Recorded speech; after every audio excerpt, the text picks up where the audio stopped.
Hello and welcome. It was the bus company that was started by a former British Rail employee, and it was well known for its fleet of weird and wonderful former London Transport buses. And when the company ceased operating, it was the last family-owned independent bus operator in Leeds. So grab your coat, we're going on a journey up to Yorkshire to explore the history behind Black Prince buses of Morley in Leeds.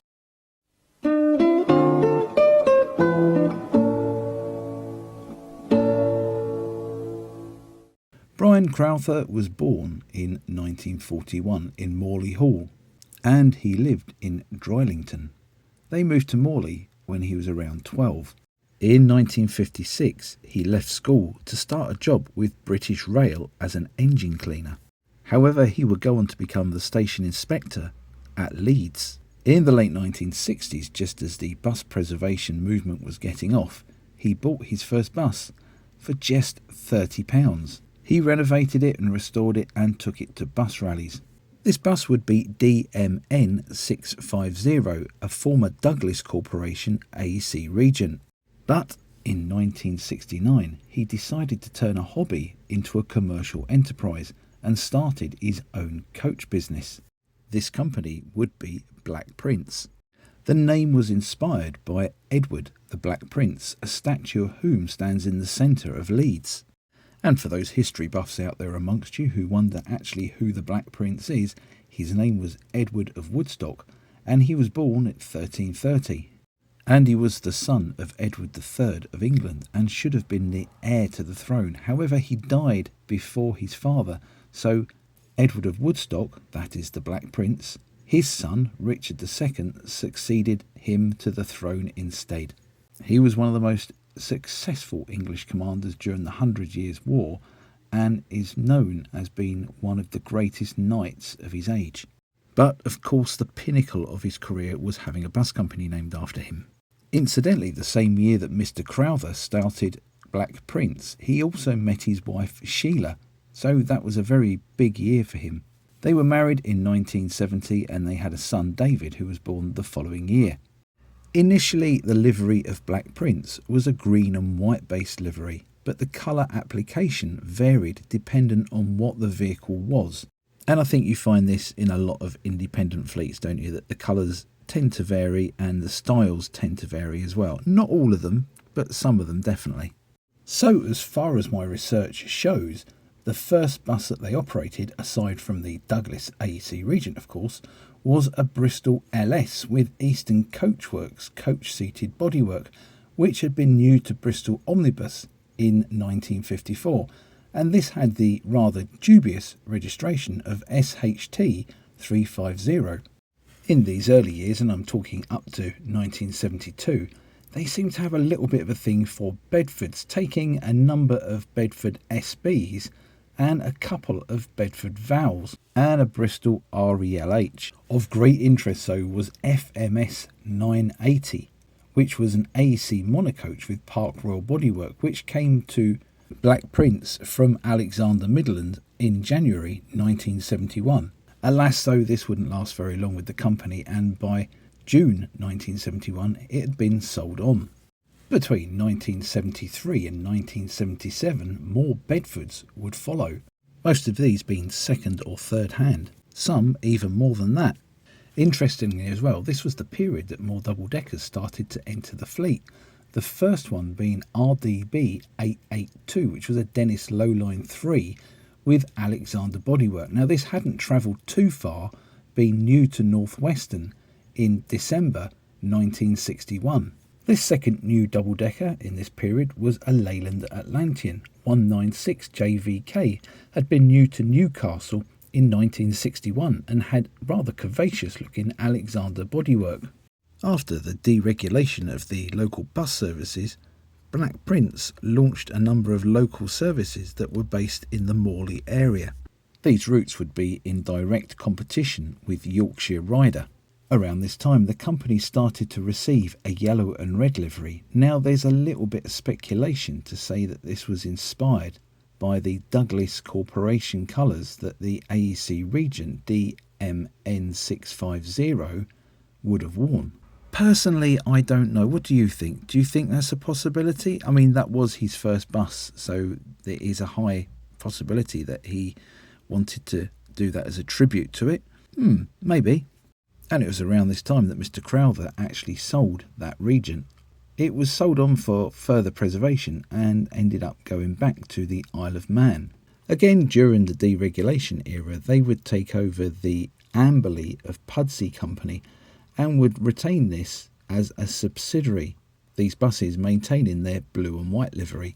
Now there's no doubt about it that running buses was firmly in the family's blood, as the Crowther's son David also established a bus company, this being Leeds Suburban Buses, and this would use a green and white livery, reminiscent of the early years of Black Prince.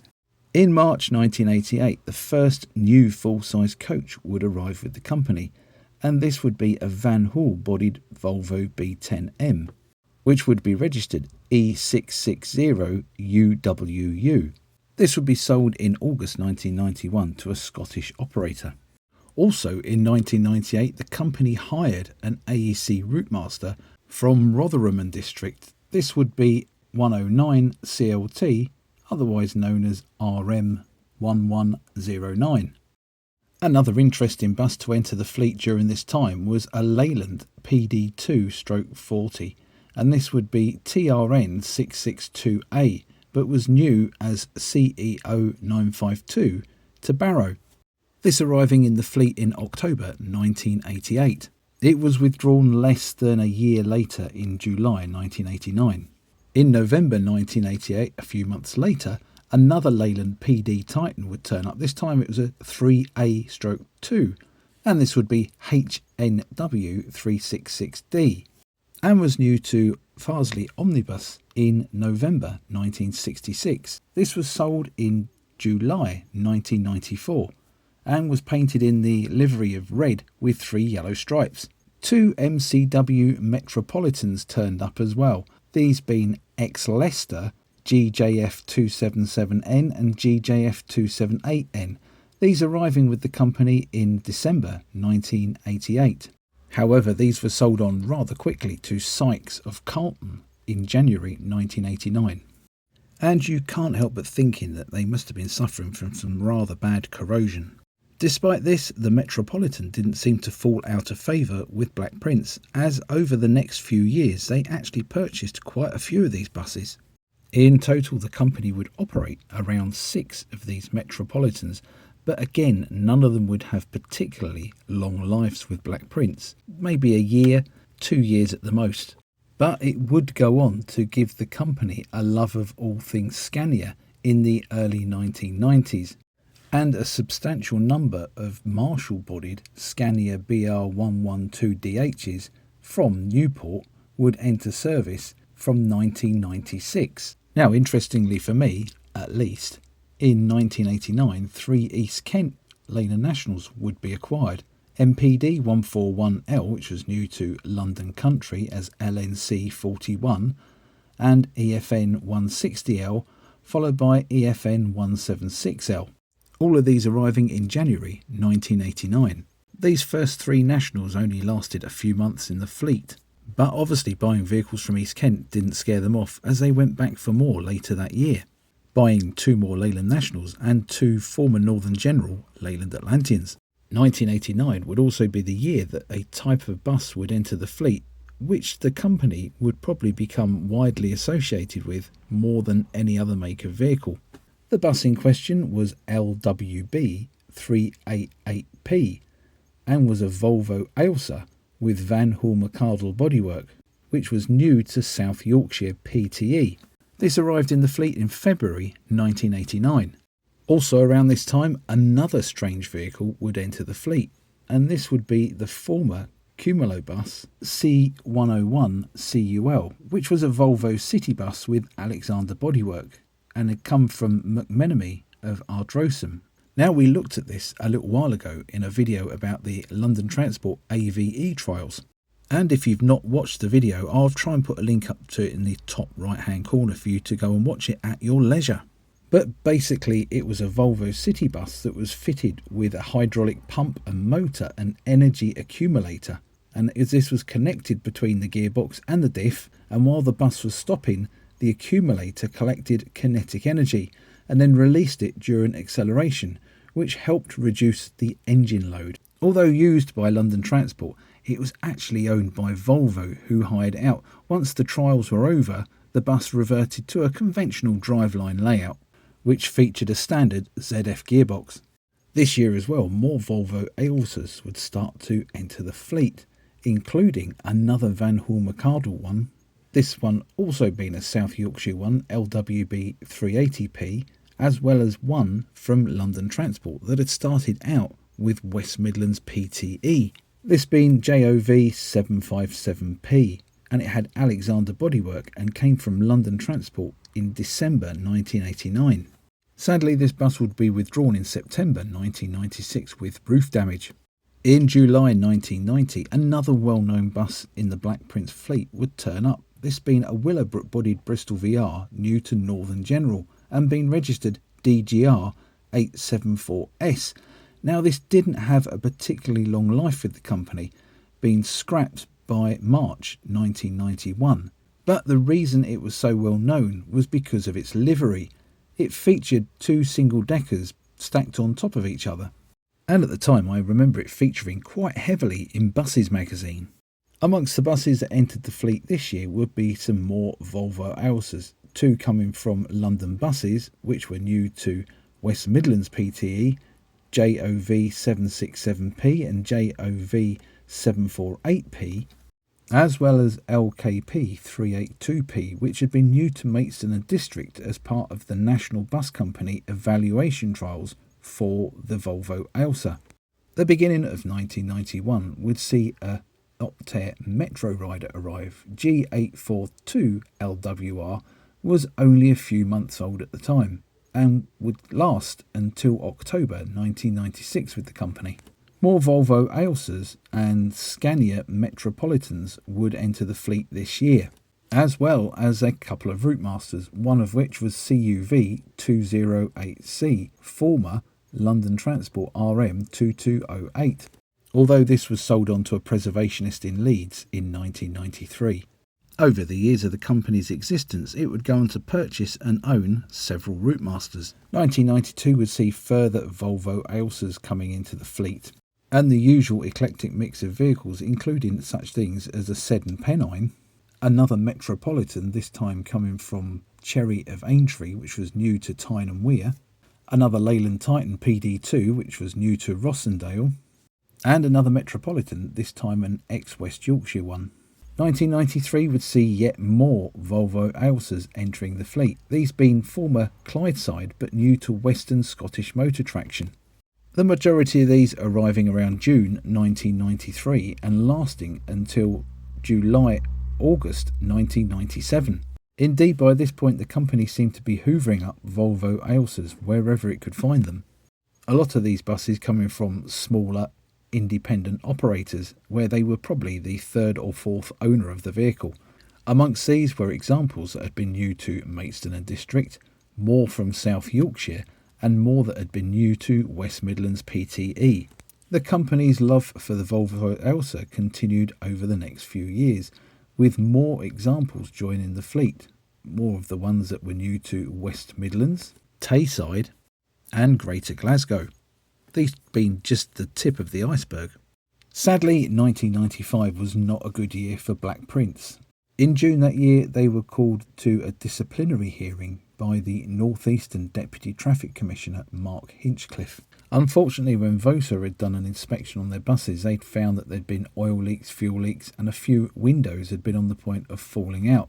And this would result in the number of vehicles that Black Prince could operate being cut, initially from 62 to 52. However, a further run-in with VOSA, or the Department of Transport Examiners, I think they were known at the time. I think this might have been pre-VOSA. But anyway, unfortunately, they found further issues, and this would result in the operating licence being cut from 52 to 26 vehicles, and the amount of local services that they could operate being reduced from 30 down to 15. However, despite this, the company were making an effort with their maintenance and were making vast improvements. And it was this that actually stopped the traffic commissioner from withdrawing their licence completely. 1996 would see A101 SUU and A102 SUU enter the fleet. Now these of course again were V1 and V2 from London Transport, or had originally been to London Transport as part of the AVE trials. Now one thing I've not mentioned was way back in November 1992, Black Prince had also bought V3, which was A103 SUU. Now this one had a little bit of a different layout to the other two. It would have been fitted with 2 sets of doors. Now that might sound normal, but one set of doors was behind the rear axle and 2 staircases. And again, this bus featured in my video all about the London Transport AVE trials, and as I said, I'll try and put a link up to that video so you can watch it in your own time. Now, although this bus was bought by Black Prince in 1992, it would not come into service until 2004. Now, the reason for it taking so long to get it back to service was that while it was with London Buses, in August 1992, it had a very serious accident at Enfield, which had resulted in the body frame being distorted, and this had seen the bus withdrawn from London service. This incredibly rare bus would see less than a year's service with Black Prince. Now, as I mentioned previously, the early 2000s would see the standard fare of the vehicle for Black Prince change to a Scania N113DRB, and these came from a wide range of places with a wide range of bodywork. There were vehicles that were new to London Northern, there were vehicles that were new to East London, again as I mentioned previously, ones new to Newport, and vehicles new to Harris of West Thurrock and Kentish Bus, as well as Nottingham and West Midlands PTE. Despite all these city buses though, the love of the Volvo Ailsa still continued to show as they bought RTO-1R from Derby City Transport. This being a very special bus as this was the only low-height Ailsa ever built. Black Prince restored this bus to wear full Derby colours. Now apparently it never operated for the company and never saw revenue service despite being restored. And as a nice touch, now safely in preservation, this bus has been painted into full Black Prince livery as a tribute to the company. By 2004, Black Prince operated a fleet of around 40 vehicles on a network of routes around Leeds, and they had an annual turnover of almost £3 million. Many of the routes competed with Yorkshire Riders' successor, which was First Leeds. In an attempt to modernise the fleet in the 2000s, various products of Optare were added to the fleet. These would include Solos and a few Purismas as well, these being the Mercedes-Benz based Optare product, several of these being new to Tillingbourne. The last vehicle to enter the fleet in 2004 was YN54 VLE, which was a BMC 1100, no, not one of those, which had been new to Cooper of Kilmarsh in October 2004, and this would spend less than a month at Black Prince before passing on to Mully's Motorways. Now in May 2005, First Group announced its intention to purchase the company of Black Prince. This move would reduce the competition in Leeds city centre when it came to bus operating, and it had to go through the Office of Fair Trading. But had the takeover not happened, Black Prince would have closed anyway. The takeover was completed on the 31st of July 2005, with First Leeds making a few changes to the service network so that there was less duplication within their own network. Sadly, Black Prince's garage in Morley was given permission to be demolished and replaced by a supermarket. However, this didn't take place, and 2009 would see work commencing on a housing development instead. However, this was halted by the economic downturn, and the site would remain empty until late 2012 when a new housing development was proposed. Sadly, the man who started it all, Brian Crowther, died in February 2008. Well, there we go. We've reached the end of the story of Black Prince buses of Morley in Leeds.